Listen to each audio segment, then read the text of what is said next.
স্বাধীনতা দিবস উদযাপন আয়োজনে কয়েক জায়গায় বিচ্ছিন্ন কিছু ঘটনা ঘটেছে। সকালে সাভারে জাতীয় স্মৃতিসৌধে জাতীয় পার্টি ও এনসিপির ছাত্র সংগঠন জাতীয় ছাত্র শক্তির নেতাকর্মীদের মধ্যে হাতাহাতি হয়।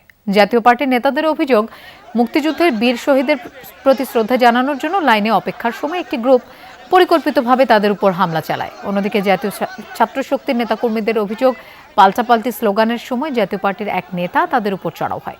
এ নিয়ে উত্তেজনা দেখা দেয়। পটুয়াখালীর বাউফলে স্বাধীনতা দিবসের কুচকাওয়াজ অনুষ্ঠানে চেয়ারে বসাকে কেন্দ্র করে জামায়াত ও ছাত্রদলের নেতাকর্মীদের মধ্যে হাতাহাতির ঘটনা ঘটেছে। স্থানীয়রা জানায়, উপজেলা প্রশাসনের অনুষ্ঠানে প্রথমে জামায়াত নেতাকর্মীরা উপস্থিত হন। প্রথম ও দ্বিতীয় সারির সকল চেয়ারে বসে পড়েন তারা। কিছু সময় পর বিএনপির সাবেক সংসদ সদস্য শহীদুল আলম তালুকদার সহ বিএনপি ও ছাত্রদলের নেতারা অনুষ্ঠানস্থলে পৌঁছান। এ সময় উপজেলা ছাত্রদলের সভাপতি জামায়াত শিবিরের লোকজনকে বিএনপির সিনিয়র নেতাদের জন্য কিছু চেয়ার ছেড়ে দিতে বলেন। এ নিয়ে দুপক্ষের মধ্যে বাকবিতণ্ডা হয়। এক পর্যায়ে তারা হাতাহাতিতে জড়িয়ে পড়েন।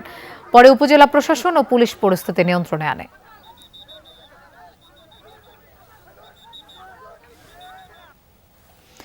এদিকে ঝিনাইদহের মহেশপুরে স্বাধীনতা দিবসের অনুষ্ঠান বর্জন করেছেন উপজেলা ও পৌর বিএনপির নেতাকর্মীরা।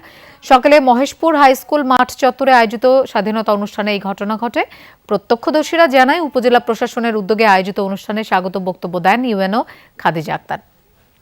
সেই বক্তব্যে বিএনপির প্রতিষ্ঠাতা প্রয়াত প্রেসিডেন্ট জিয়াউর রহমানের নাম উল্লেখ না করার অভিযোগে তাৎক্ষণিক প্রতিবাদ জানান বিএনপি নেতাকর্মীরা। পরে অনুষ্ঠান বর্জন করেন তারা। এ বিষয়ে প্রশাসনের কোনো বক্তব্য পাওয়া যায়নি।